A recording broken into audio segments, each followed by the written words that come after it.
datang. Selamat datang. Pak Made Sumiati ya. Iya, ini Pak Made Jawan ya, dari Oki. Kita pilih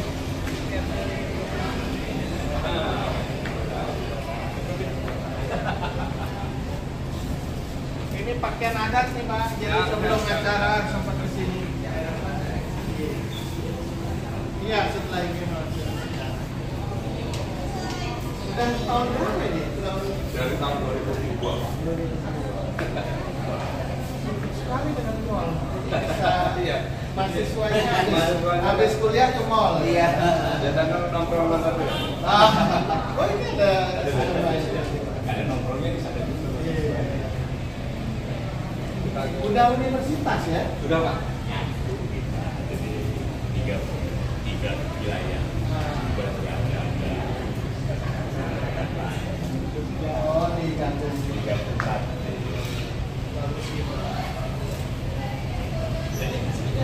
Jogja juga.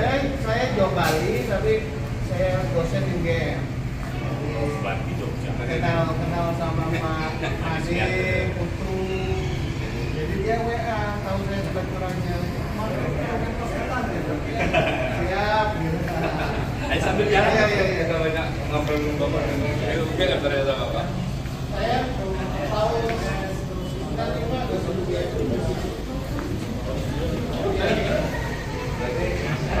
Dosen Pak.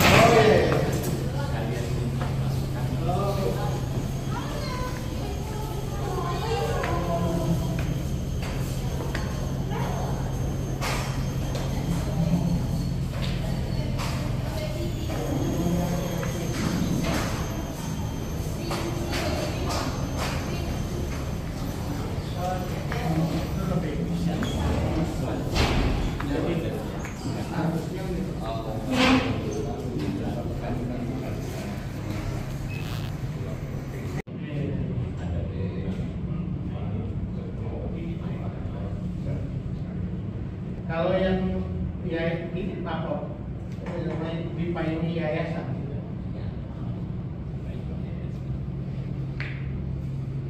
Kalau koordinasi itu tidak menjadi masalah teknologi.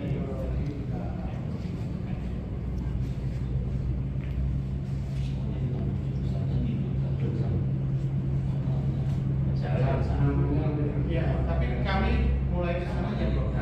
Bisa kita mulai. Res jam 12 ya, Res. Selamat pagi untuk semua dan saya mengucapkan selamat datang kepada Bapak Dr. Anak Agung Gede Ngurah Ari Dwi Payana MSI beserta Bapak yang sudah hadir bersama kita semua di sini yang merupakan koordinator staf khusus Presiden. Selamat datang Bapak-bapak di kampus kami di Universitas Mahakarya Asia PSDKU atau program studi di luar kampus utama Universitas Mahakarya Asia kampus Batu Raja. Sebelumnya kami perkenalkan terlebih dahulu Bapak yang ada di sebelah Bapak, ada Bapak Hendra Yudi Mkom. Beliau adalah Dekan sekaligus Direktur PSDKU Organ Pabrik Guru atau Batu Raja. Yang berada di sebelah saya ini ada Bapak Residi yang tadi juga menyambut. Beliau adalah Kepala Kemahasiswaan dan juga Hubungan Masyarakat. Kemudian saya sendiri selaku Kaprodi Manajemen Informatika. Kemudian di sebelah saya ada Bapak Salamuddin, Ketua Program Studi Teknik Informatika. Dan di sini juga sudah hadir Bapak Ibu dosen yang mengajar serta staf dan juga karyawan yang ada di Universitas Mahakarya Asia PSDKU Batu Raja. Sebelumnya di sini kami sampaikan bahwa kita adalah salah satu PSDKU yang merupakan salah satu kampus yang merupakan penggabungan dari 3 daerah. Ada di Yogyakarta, Jakarta, dan Batu Raja. Kampus induk kita ada di Yogyakarta dan kita sendiri ini ada di Batu Raja. Ini ada 2 prodi, yaitu Manajemen Informatika Diploma 3 dan Teknik Informatika Diploma 3. Di sini kami sangat merasa kehormatan sekali kehadiran dari Bapak Jadi di sini kami untuk kesempatan yang sangat langka ini, kami di sini memohon untuk diberikan arahan bagaimana untuk kami pengelolaan kampus yang nanti bisa berbagi sharing pengalaman dari Bapak, dan mungkin juga nanti ada hal-hal yang akan disampaikan oleh Bapak Dekan. Jadi untuk itu yang pertama-tama kami persilahkan dulu kepada Bapak Dekan untuk menyampaikan sambutannya, dan juga nanti akan dilanjutkan sambutan dari Bapak dari staf khusus Presiden. Kepada Bapak Hendra Yudi dipersilakan. Baik, terima kasih. Assalamualaikum warahmatullahi wabarakatuh. Om Swastiastu. Selamat pagi dan salam sejahtera. Mengingat waktu Pak Ari sangat singkat sekali, saya tidak akan berbanyak lebar karena tadi sudah dibuka, sebenarnya sudah cerita-cerita dari kampus kita. Memang begini Pak, apa namanya, yaitu mungkin kami butuh masukan. Ini mungkin bukan secara kebetulan ternyata Bapak juga dosen di UGM gitu ya. Jadi kami ingin meminta pengalaman pengelolaan lah. Karena kita di daerah tapi tetap harus punya daya saing yang cukup tinggi. Dan kita menghadapi persaingan yang tadi kampus universitas sudah 3, hampir 4. Jadi sekolah tinggi di lingkungan kita sudah cukup.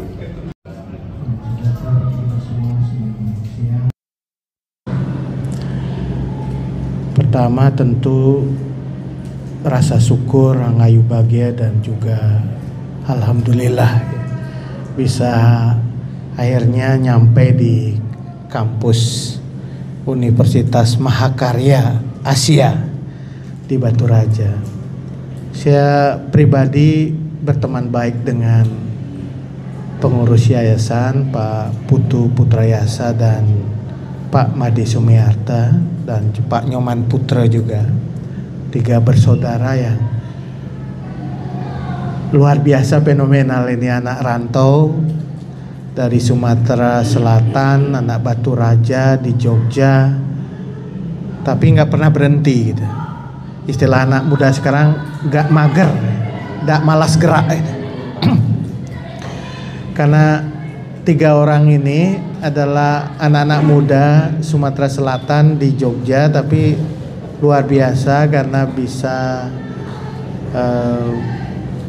menunjukkan etos kerja orang Sumatera Selatan, orang rantau, orang Bali rantau yang punya banyak ide kreatif, inovatif gitu. Pak Made saya kenal luar biasa juga, Pak Putu apalagi motivator gitu. Jadi anak-anak muda itu cerita bahwa mereka mendirikan sekolah AKMI kalau nggak salah ya, AKMI di Batu Raja. Saya nggak ngebayangkan Batu Raja itu di mana gitu. Pokoknya Sumatera Selatan, dan satu saat saya pingin juga tahu apa yang dikerjakan oleh teman-teman saya itu di Batu Raja. Sudah lama sekali ternyata 20 tahun ya, cukup panjang. Dan puji Tuhan juga alhamdulillah hari ini bisa hadir bersama Bapak Ibu sekalian dalam waktu yang singkat Pak Dekan, karena setelah ini saya harus menghadiri acara di pendopo kantor Bupati Oku ya. Usia 20 tahun memang usia yang ya muda lah, sedang semangatnya, usia produktif itu sebenarnya. 20 tahun itu cukup ada pengalaman, walaupun pengalamannya memang belum panjang, tapi kurang lebih 20 tahun cukup. Satu kelebihan dari universitas atau perguruan tinggi yang muda itu dia lebih adaptif, lebih fleksibel dalam merespon dinamika itu. Lebih agilitasnya lebih tinggi. Biasanya yang tua-tua, yang umur universitasnya sepuh gitu, itu biasanya lamban. Kalau sudah sepuh itu biasanya lamban. Dia tidak agile. kurang mampu untuk fleksibel. Sehingga keunggulan ini harus dimanfaatkan sebaik-baiknya. Kalau mudah itu mudah untuk agilitas itu dilakukan. Dan apa yang dilakukan oleh Pak Putu Putrayasa dan teman-teman dan Bapak Ibu sekalian ini sebenarnya visinya kan mulia sekali. Daerah-daerah yang sumber daya alamnya tinggi, apakah itu di sektor pertambangan, sektor perkebunan, itu biasanya lupa untuk investasi sumber daya manusia. Lupa dia memang tergiur dengan cepatnya dari sisi produktivitas ekonomi dari sektor-sektor tambang dan perkebunan itu.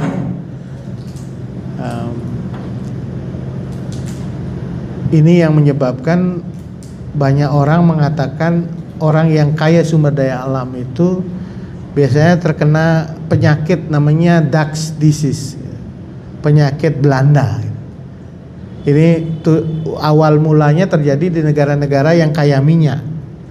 Dia minyaknya banyak, berlimpah, dan saat itu dia lupa untuk investasi sumber daya manusianya. Suatu saat minyaknya habis. Akhirnya daerah-daerah yang sumber daya alamnya banyak itu justru daerah yang jadi miskin, karena dia tidak punya kemampuan untuk bertransformasi ke satu sektor yang ke depan jauh lebih kuat. Dan ini disadari banyak negara yang sumber daya alamnya tinggi. Bahkan negara-negara Asia Tengah atau bahkan negara kaya sumber daya alam seperti Timur Tengah sekarang justru menjadi negara yang pelopor dari pengembangan sumber daya manusia. Uni Emirat Arab, Arab Saudi bahkan sekarang, atau Qatar, itu adalah negara-negara yang melakukan investasi yang luar biasa pada sumber daya manusia. Dan mereka mendorong pengembangan sains dan teknologi yang lebih baru gitu. Misalnya Uni Emirat Arab sekarang menjadi pelopor untuk pengembangan energi baru terbarukan. Itu luar biasa. Kaya minyak tapi dia jadi pelopor terdepan investasi untuk sumber daya manusia dan juga teknologinya untuk energi baru terbarukan. Nah, ini harus menjadi komitmen. Nanti titip Pak, saya didampingi Pak Made Indrawan ini. Beliau baru terpilih menjadi anggota DPRD provinsi. Dapilnya oke tapi ke depan harusnya lebih dari oke lah. Saya kira ini harus mulai dipikirkan di Sumatera Selatan karena daerahnya memang kaya sumber daya alam, batu bara, kemudian kebun sawit, kebun karet gitu. Itu harus mulai investasinya ke SDM. Nah, ini sesuai dengan apa yang dipikirkan Pak Jokowi terkait dengan apa yang harus dikedepankan sekarang pembangunan sumber daya manusia.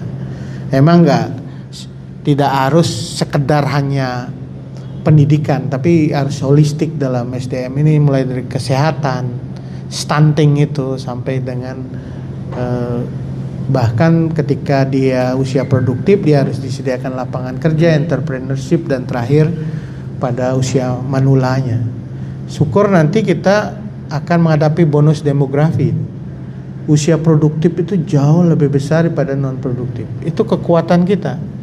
Kalau dibandingkan negara-negara lain di dunia ini, bahkan sudah mulai menjadi negara yang semakin menua. Asia Timur, Jepang, Korea, bahkan di Eropa, Jerman itu mulai banyak justru orang-orang tuanya dibandingkan orang-orang mudanya. Jadi jumlah populasi anak orang tua itu jauh lebih besar daripada orang muda. Kita sebaliknya, sampai 2030 jadi nanti jumlah anak muda yang produktif itu akan semakin besar dan itu menjadi mayoritas kita, lebih banyak daripada non produktif. Nah, karena itu tantangan kita ketika populasi penduduk semakin besar itu adalah bagaimana menyiapkan sumber daya manusia yang kuat dan lapangan kerja. Itu dua poinnya. Pendidikan yang bagus SDM-nya unggul, tapi juga lapangan kerjanya tersedia gitu. Dua ini harus terbangun dengan baik. Nah, mengenai pendidikan ini, arahnya memang kita ke depan, ini jadi polemik sekarang ini di media, terutama mengenai perguruan tinggi.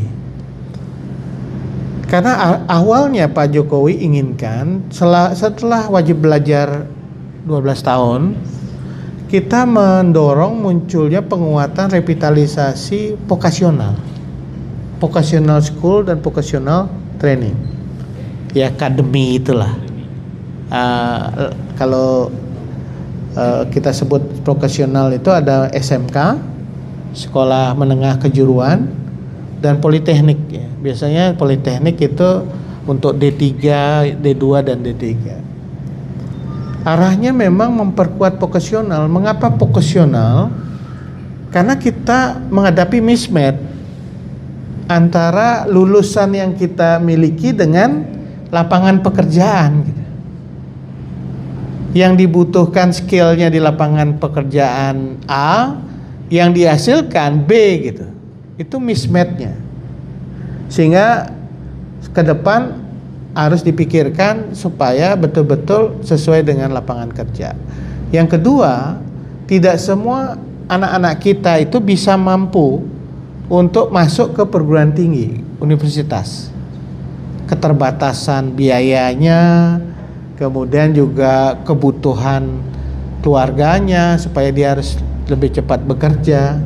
Maka arahnya adalah penguatan vocational, baik school maupun training. School itu artinya SMK-nya direvitalisasi, syukur ada D3 atau vocational, sekolah vocational yang ada di perguruan tinggi yang bisa memberikan keterampilan. Nah, bagi yang memang mengembangkan sains, ingin mempercepat keilmuan, yaitu jalurnya lain, yaitu universitas. Ya, universitas, karena itu membutuhkan waktu dan biaya yang lebih besar. 4 tahun lulus, kalau vocasional kan bisa 2 tahun, 3 tahun. Nah, arah kebijakannya seperti itu. Selain itu, kita kuatkan training centernya, BLK, Balai Latihan Kerjanya.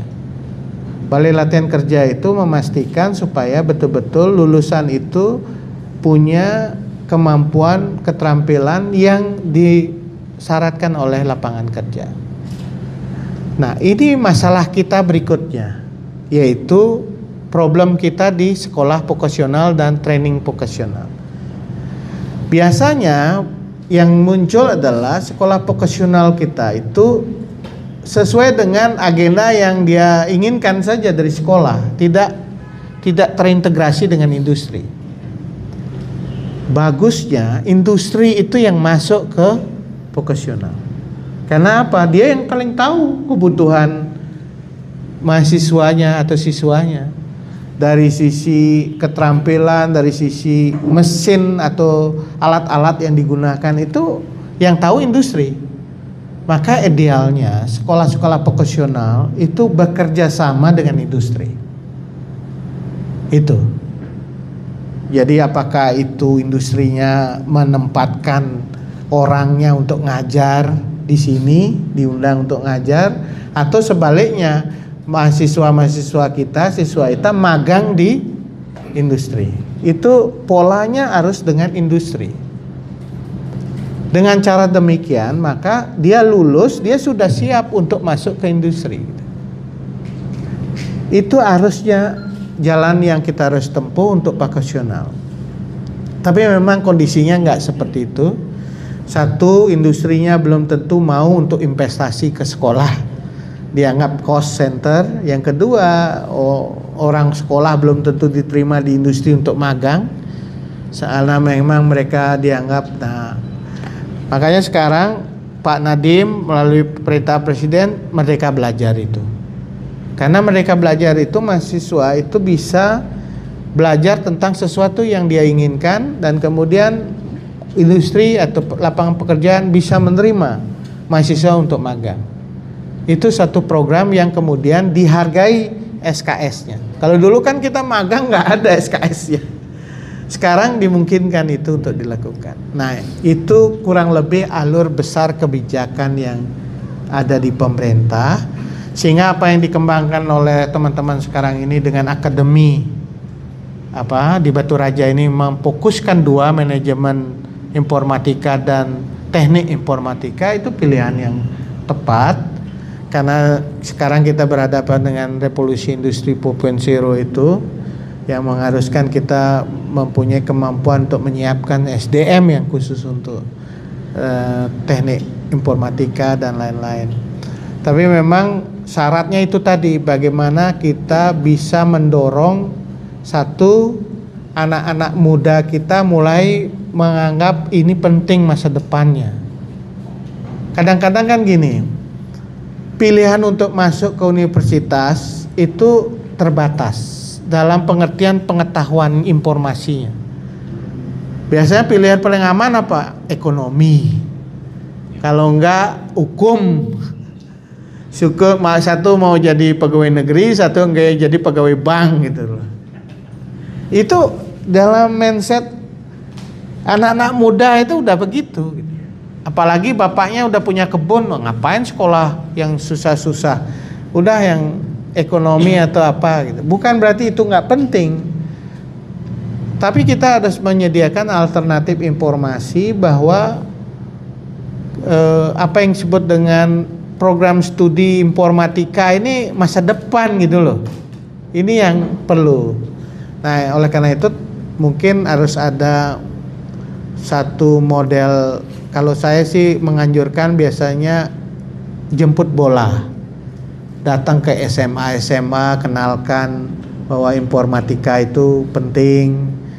Bila perlu disebutkan, datangkan tokoh-tokoh yang bergerak di informatika. Sekarang dunia ini berubah, orang menjadi data scientist, kemudian hal-hal lain itu bisa ditopang melalui pekerjaan yang lebih menjanjikan ke depan gitu. Kita nanti akan habis batu baranya akan habis, nanti kalau batu bara habis kita mau apa gitu kan. Kayak gitu itu perlu untuk jemput bola ke sekolah. Nah, itu harus dimulai, artinya penjaringannya itu jangan hanya pada saat hari bulan-bulan ini pendaftaran, tetapi harus mulai kampanyenya udah lama. Yang kedua, mungkin juga ditawarkan selain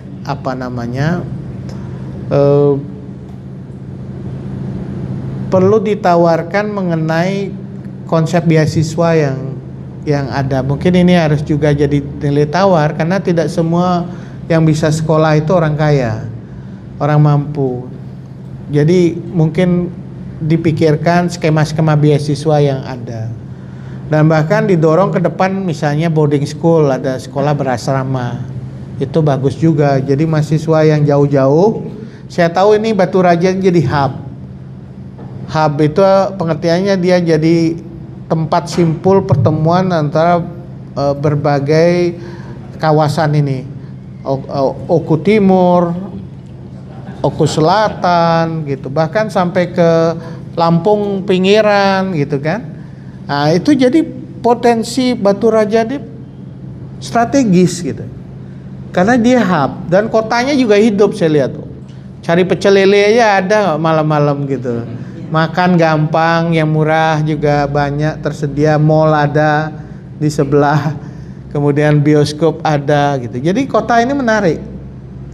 Nah, tapi kan orang nggak semua kaya, jadi bisa saja dipikirkan ke depan bentuk-bentuknya sekalian beasiswa pembuatan asrama. Nah, yang lebih terjangkau oleh mahasiswa. Nah, itu yang input. Jadi ke depan kompetisinya dengan 7 dengan 3 itu input. Gimana ngerebut pasar ini? Kalau Mas tidak dapat input ya nggak ada, ini universitasnya nggak gerak gitu. Input. Bahkan harus dipikirkan segmen pasar yang tersedia itu tidak hanya di Oku dan pengembangan OKU aja, tapi OKI atau daerah-daerah yang memang belum ada hal yang kita tawarkan, yaitu informatika gitu.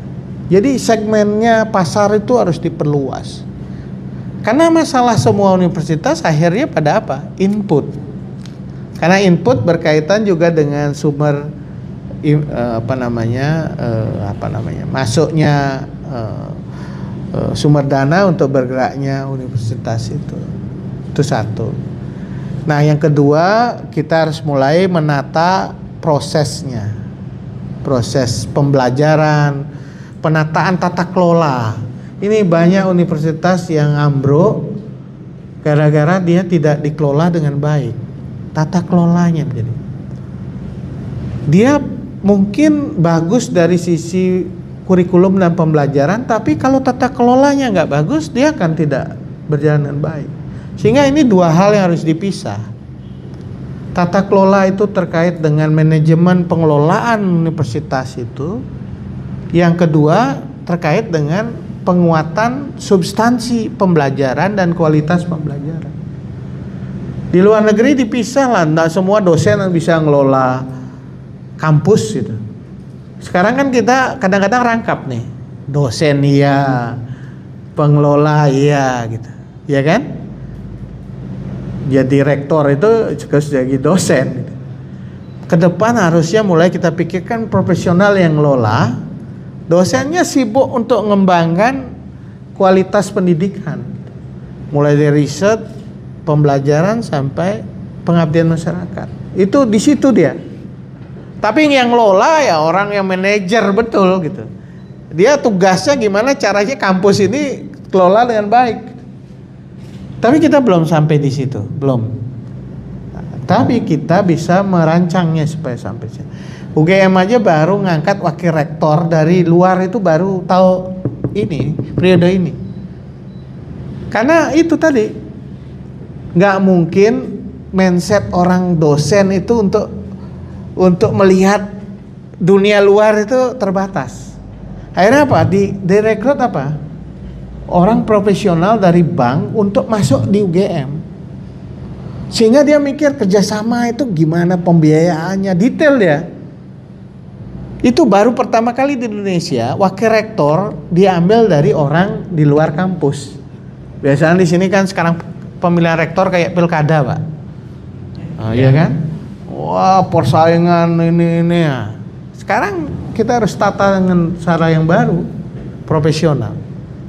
Nah, titip itu bahwa pengelolaannya harus betul-betul profesional. Karena itu sebagai totok nadi dari universitas. Nah, profesional itu dia memikirkan banyak hal, dan saya nggak perlu ngajari bapak-bapak sekalian, saya kira sudah punya pengalaman. Intinya adalah tata kelolanya diperbaiki supaya kampus itu betul-betul bisa berjalan dengan baik. Nah, dosen-dosennya perlu di-upgrade baru dengan ilmu yang baru, karena informatika itu luar biasa kecepatannya. Kita belajar hari ini, besok bisa udah berubah banyak sekali gitu. Jadi nggak bisa kita dengan cara-cara lama untuk belajar informatika gitu.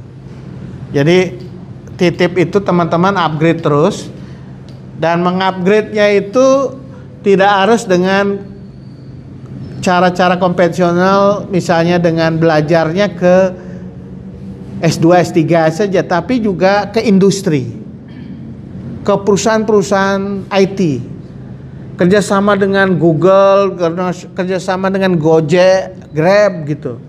Belajar aja dari mereka gitu, karena mereka sudah cepat sekali merespon informatika. Jadi kalau kita bisa kerjasama kayak gitu, Pak Dekan, dengan Gojek, Grab gitu, mereka akan bisa mengupgrade sebenarnya kemampuan dari dosen sekaligus mahasiswa. Nah, itu yang kedua, proses ditata baik dari sisi dosen maupun tata kelola organisasi. Nah, yang ketiga, yang paling penting juga adalah outputnya itu harus betul-betul kita coba channelkan dengan lapangan kerja. Bila perlu ada bursa kerja yang bisa dibuat gitu loh. Jadi perusahaan-perusahaan yang membutuhkan tenaga IT minimal yang ada di Sumatera Selatan itu punya channel informasi kerjanya di sini. Dia butuh teknologi informatika apa, dia butuh manajemen informatika apa, dia akan buat bursa kerjanya di sini. Sehingga teman-teman juga cepat, oh ini lulus masuk di sini. Jadi banyak masalah adalah ketika dia tidak bisa diserap di lapangan kerja. Jadi justru akan semakin tinggi reputasi perguruan tinggi itu kalau dia makin banyak lulusannya masuk ke dunia kerja. Itu sebagai caranya. Jadi ini yang ketiga ini dibenahi betul, Pak. Bila perlu perusahaan-perusahaan yang membutuhkan IT di Sumatera Selatan bisa menginformasikan lowongan kerjanya ke sini. Karena ini bersaing dengan sekolah-sekolah lain gitu. Nah, itu Pak Dekan, jadi saya titip 3 hal ditata. Satu inputnya, kemudian prosesnya, dan yang terakhir adalah outputnya. Nah, nanti Bapak bisa survei dengan 20 tahun terakhir ini lulusannya di mana, sudah kerja di mana saja, kelebihan kekurangan lulusan kita apa. Kadang-kadang kalau nggak introspeksi gitu Pak, kita hanya pabrik aja Pak, mencetak aja banyak-banyak tapi nggak pernah kita evaluasi cetakannya bener nggak gitu. Jadi harus ada analisis evaluasi mengenai dampak dari lulusan itu terhadap serapannya di dunia kerja, dan justru nanti yang bagus-bagus suruh ceramah di sini untuk motivasi adik-adiknya. Oh, saya dulu kuliah di sini dapat pendidikan begini. Nah, itu di awal-awal kuliah itu mereka dimotivasi dengan lulusan-lulusan yang sudah bisa bekerja di tempat-tempat yang bagus. Sekira itu dulu Pak Dekan. Terima kasih atas penerimaan yang hangat ini, dan mudah-mudahan suatu saat saya bisa kembali lagi ke sini. Terima kasih. Wassalamualaikum warahmatullahi wabarakatuh. Itu. Nah, dosen ini peluang yang tersedia sekarang ini cukup besar untuk meningkatkan kemampuan dari dosen-dosen kita miliki. Skemanya apa? Skemanya adalah bisa beasiswa dikti maupun beasiswa dari LPDP. LPDP itu memang dirancang sebagai dana abadi pendidikan. Jadi dulu kan ada kewajiban negara 20% untuk pendidikan, tidak semua terserap tuh. Itu dimasukkan ke dalam sebuah dana abadi, dan dana abadi itu digunakan untuk membiayai beasiswa termasuk pengembangan dosen. Nah, teman-teman harus mulai memikirkan pertama informasi, akses informasi terhadap beasiswa LPDP maupun dikti. Itu satu. Itu mulai harus dirancang mekanisme supaya dosen-dosen aktif mencari informasi. Dan tersedia itu. Memang ada kompetisinya. Yang kedua, pola beasiswa yang bisa dilakukan adalah bekerja sama dengan Pemda. Saya nggak tahu Pak Made mungkin nanti bisa cerita. Dalam peningkatan sumber daya manusia itu ke depan, Pemda harus ikut kontribusi. Salah satunya dengan beasiswa S2 atau S3. Nah, tentu keterbatasan anggaran APBD harus dilakukan mekanisme untuk menentukan. Yang ketiga, mungkin melalui beasiswa melalui perusahaan-perusahaan. Ada perusahaan-perusahaan yang memang mendedikasikan untuk pemberian beasiswa. Dan itu informasinya ada di perusahaan itu maupun misalnya di UGM. Misalnya di universitas besar biasanya ada skema-skema perusahaan itu kerjasama dengan UGM untuk memberikan beasiswa. Astra, Pertamina Foundation. Jadi ada tiga skema. Nah, tentu beasiswa itu bisa diberikan kalau teman-teman juga bisa masuk ke universitasnya. Ya, mungkin dimulai dulu dengan MOU antara UGM dengan universitas dengan kampus Mahakarya itu gitu. Supaya bisa diberikan atensi, atau kalau enggak Pemprov atau Pemkab gitu. Nanti kalau siapa yang masuk dari Sumatera Selatan dapatkan satu mekanisme khusus dari UGM. Ya kalau TOEFL-nya kurang ya diberikan TOEFL-nya di belakangan gitu. Tapi juga ada mekanisme lain yang bisa jadi kerjasama mungkin dibuat MOU antara pemerintah daerah dengan kampus atau universitas dengan universitas bisa. Nanti kerjasama untuk memperkuat informatika gitu. Nah itu maksudnya supaya itu tadi grade ketika masuk UGM mungkin kapasitasnya lebih terbatas kursinya, tapi teman-teman bisa mendapatkan kesempatan. Nah skema beasiswanya disiapkan. Kurang lebih itu, tapi intinya semua itu informasi. Kita seringkali asymmetric information itu. Asymmetric information itu terjadi ketika orang tidak mendapatkan kesetaraan informasi. Sebenarnya ada peluangnya tapi kita nggak tahu. Makanya rajin-rajin mungkin ada satu teman yang khusus untuk menangani soal di pengelola ini bagaimana mengakses beasiswa itu. Dan itu harus ada semacam trainingnya juga, penyiapannya gitu. Saya kira itu respon saya sementara. Ya. Nampaknya sangat langka sekali Bapak berada. Iya, lain waktu ya. Mungkin lain batasan waktu, mungkin lain waktu kita bisa menyambung lagi tali silaturahmi kita. Mungkin kami akan berkoordinasi mungkin dari pihak UGM kan melalui Bapak tadi. Ya, boleh. Ya, tadi kan seperti yang tadi disampaikan kami tertarik juga dengan kerjasama misalnya dengan antar universitas. Ya. Karena memang teman-teman ini untuk dosen sendiri itu tertarik untuk S3-nya. Tapi pertama kan kita kendala di waktu dan juga dana. Ketika beasiswa kan harus full ke beasiswa, kita harus meninggalkan kampus dan otomatis seperti sedos itu kan putus.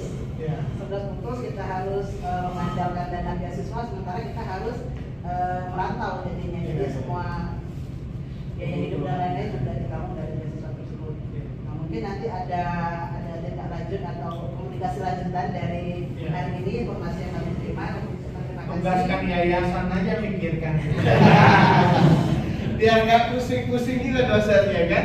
Nanti udah ngajar pusing. Karena akreditasi juga kan tergantung dari jenjang pendidikan dosennya juga. Ketika dosen yang belum ada yang S3 satu pun itu berkendala juga akreditasi kita. Ya.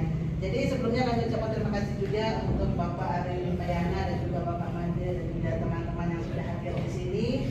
Kami sangat berharap ada komunikasi lanjutan untuk kemajuan dan juga lebih baik lagi khususnya untuk Batu Raja dan juga nanti untuk Batu Raja khususnya. Terima kasih kami ucapkan Bapak. Kami ucapkan nanti ketika meninjau di Batu Raja mungkin ada masukan-masukan bagi Batu Raja khususnya bidang pendidikan itu yang tengah kami harapkan. Terima kasih untuk hadir. Saya nanti ketemu Pak Bupati PJ4 tadi juga sudah sampaikan bahwa saya akan ke kampus. Oh itu yang dekat mall ya. Jadi ini satu identitas yang bagus nih. Yang dekat mall. Kalau kan Jogjanya sudah jadi orang mau kita galau ya.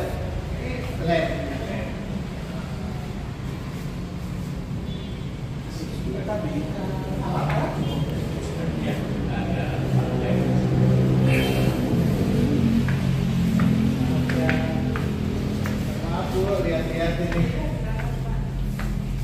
ini Bapak Ari Mayana, beliau staf khusus kepresidenan. Kebetulan lagi berkunjung di kampus kita. ini komputer gitu ya. Ya, satunya 4 ya. Yang dipakai apa? Flash ini.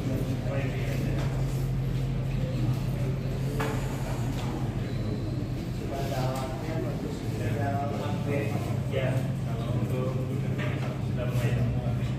Berapa kapasitas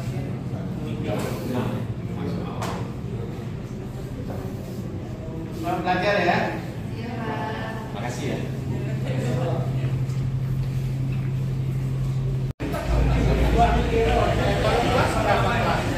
Kalau kelas kita ada 12 kelas.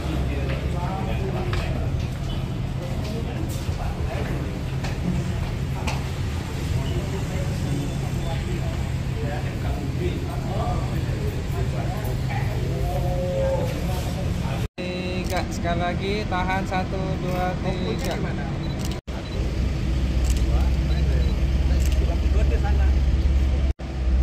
Universitas Mahakarya Asia.